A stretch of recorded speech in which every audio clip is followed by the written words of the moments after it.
అప్పుల బాధలు వెంటాడుతున్నాయా? అయితే 6 JVR వారి జాతిరత్నాలు ధరించండి. రైట్, బ్రేకింగ్ న్యూస్ చూస్తున్నాం. మన టీవీ స్క్రీన్ పై మెడికో ప్రియాంక మృతి తెలుగు రాష్ట్రాల్లో తీవ్ర విషాదాన్ని నింపింది. రోడ్డు ప్రమాదానికి గురైన ఆమె గత 6 రోజులుగా హాస్పిటల్లో చికిత్స పొందుతూ మరణించింది. ఇది ప్రమాదం కాదు, హత్య అనే కోణంలో పోలీసులు దర్యాప్తు ఇంకా ముమ్మరం చేశారు. అటు ప్రియాంక మృతిపై సీఎం చంద్రబాబు స్పందించారు. నిందితులకు కఠిన శిక్ష పడేలా చేస్తామని హామీ ఇచ్చారు.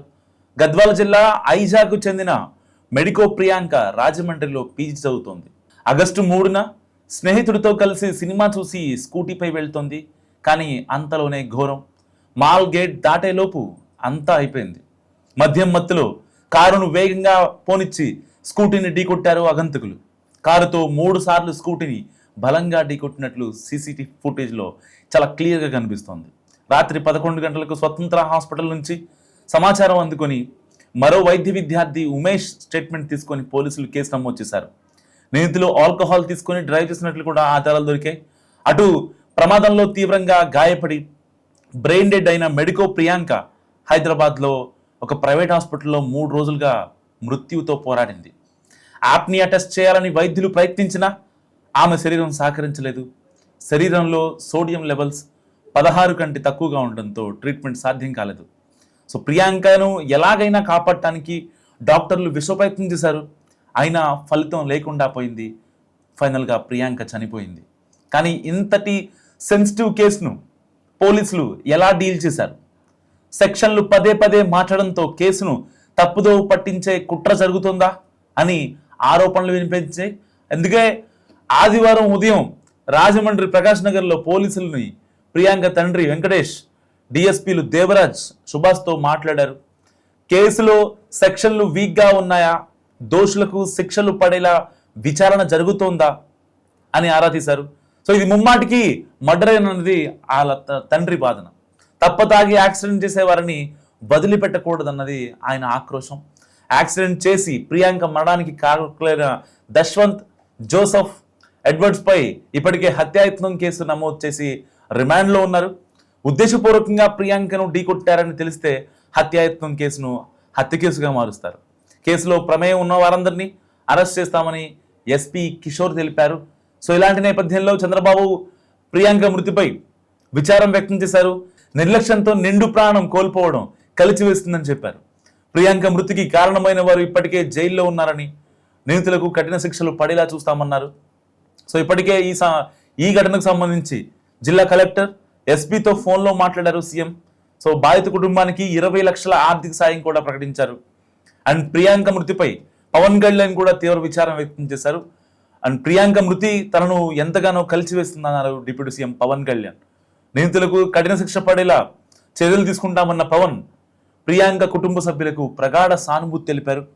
అటు ప్రియాంక ఘటనపై ఇటు హోంమంత్రి అనిత కూడా ఆరా తీశారు.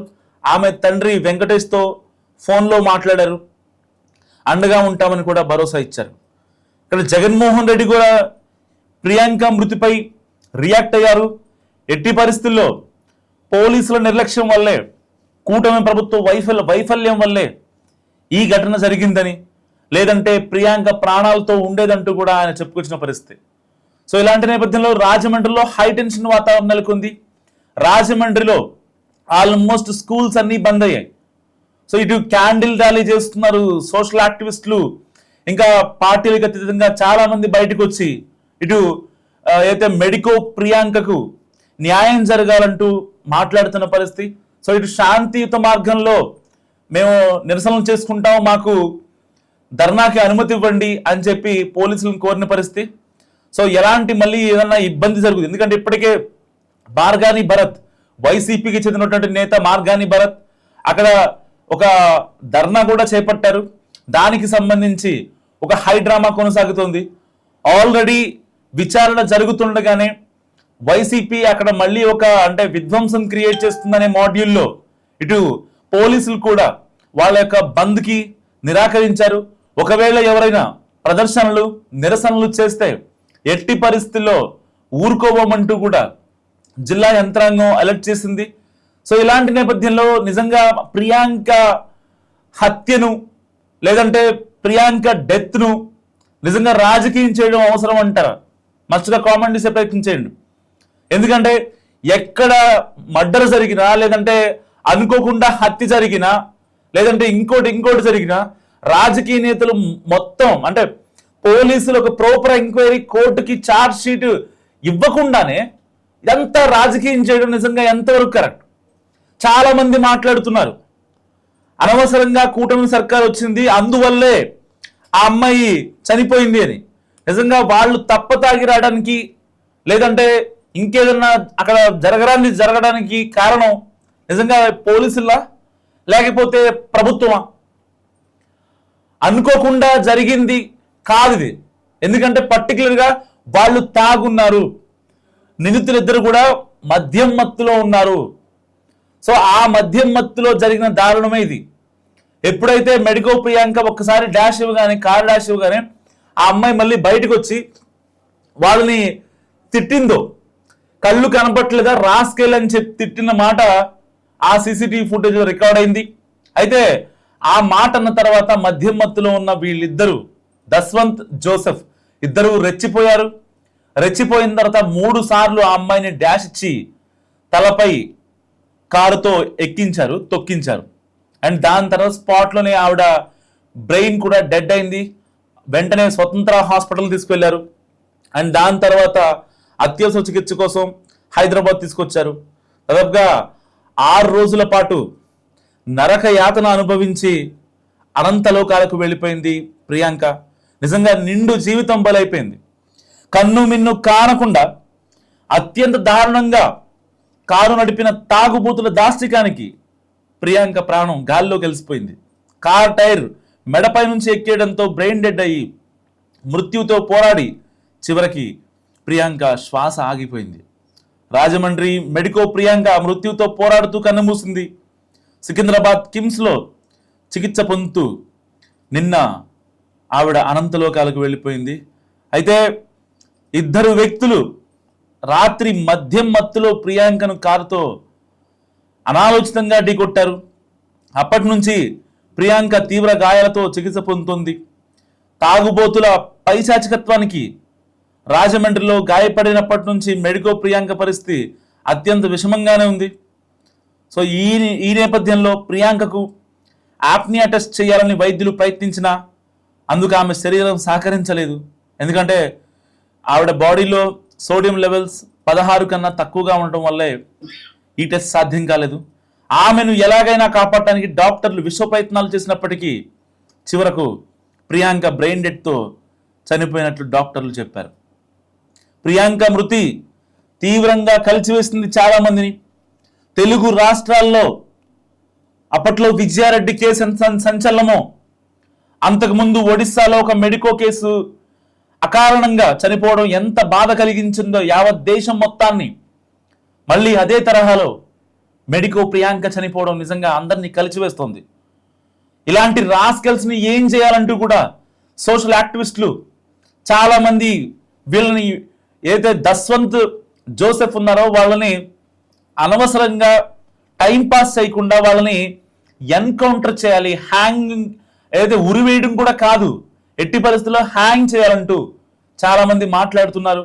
ఈవెన్ చాలా కామెంట్స్ కూడా వస్తున్నాయి. ఎట్టి పరిస్థితుల్లో వాళ్ళని టైం పాసులు చేసుకుంటూ కేసులు, కోర్టులు అంటూ పిటిషన్లు, మళ్ళీ క్వాష్ పిటిషన్లు, వాళ్ళ తరఫున ఎవరో రావడం, మళ్ళీ ఇంకొకరు రావడం, ఇలాంటివి జరగకుండా ఎట్టి పరిస్థితుల్లో వాళ్ళని ఎన్కౌంటర్ చేయాలంటూ కూడా చాలా మంది మాట్లాడుతున్నారు.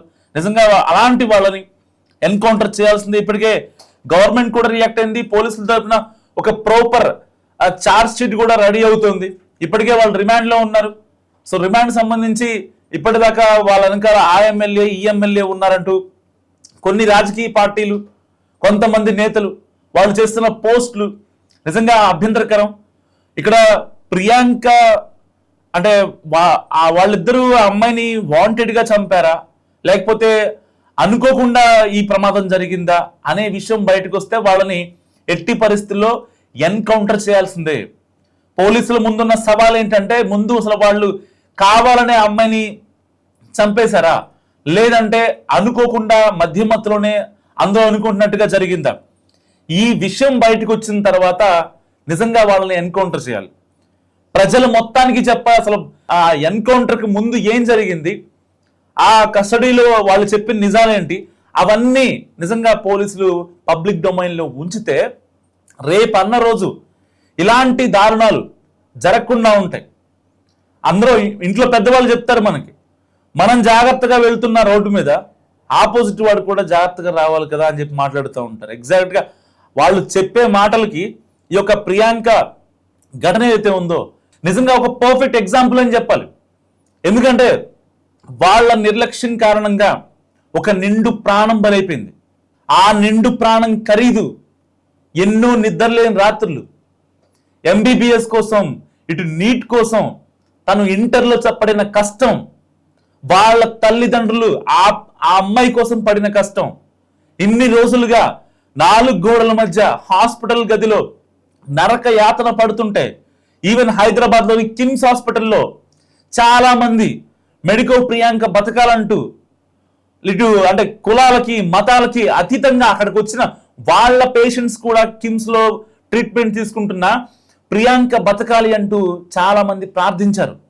నిజంగా అలాంటి సిచ్యువేషన్ రేపొద్దున ఎవరైతే ఉంటారో ఇలాంటి పనులు, లేకపోతే అంటే మితిమీరిన వేగం కావచ్చు, డ్రగ్స్ మత్తులో, గంజాయి మత్తులో, గంజాయి సేవించి ఆడవాళ్ళ మీద అత్యాచారాలు చేసేవాళ్ళు కావచ్చు, ఆడవాళ్ళని వేధించే వాళ్ళు కావచ్చు. సో ఇలాంటి వాళ్ళకి నిజంగా బుద్ధి రావాలి అంటే వీళ్ళని మస్ట్గా ఎన్కౌంటర్ చేయాల్సిందే, లేదంటే హ్యాంగ్ చేయాలి ఎట్టి పరిస్థితుల్లో, ఎట్ ఎనీ కాస్ట్. ఇలాంటి వాళ్ళని నిజంగా ఉంచడం అవసరం అంటారా? మీ కామెంట్స్ నిజంగా చాలా మస్ట్గా అవసరం ఈ వీడియోకి, మీ కామెంట్స్ అనేవి. ఎందుకంటే ఇలా ఒక అంటే మస్ట్గా వాళ్ళని ఎన్కౌంటర్ చేయాలి అనేది కనుక అల్టిమేటం ప్రజల దగ్గర నుంచే వస్తే ఇంకొక ఆడపిల్ల ఇలా అర్ధాంతరంగా బలయ్యే ఛాన్స్ అయితే ఉండదని నేను అనుకుంటున్నా. ఎందుకంటే ఇప్పటిదాకా చాలా కేసులు చూస్తూ ఉంటాం మనం. సరే అక్కడ అమ్మాయి తప్పు ఉందో అబ్బాయి తప్పు ఉందో, ఒక గొడవ జరిగో ఇద్దరిలో ఎవరిలో ప్రాణం పోతుంది, కానీ అకారణంగా ఎలాంటి తప్పు చేయని ప్రియాంక నరక యాతన అనుభవించింది. మరి నిజంగా ఆ నరక యాతన వీళ్ళు కూడా అనుభవించాలా వద్దా? మస్తు కామెంట్ చేయండి.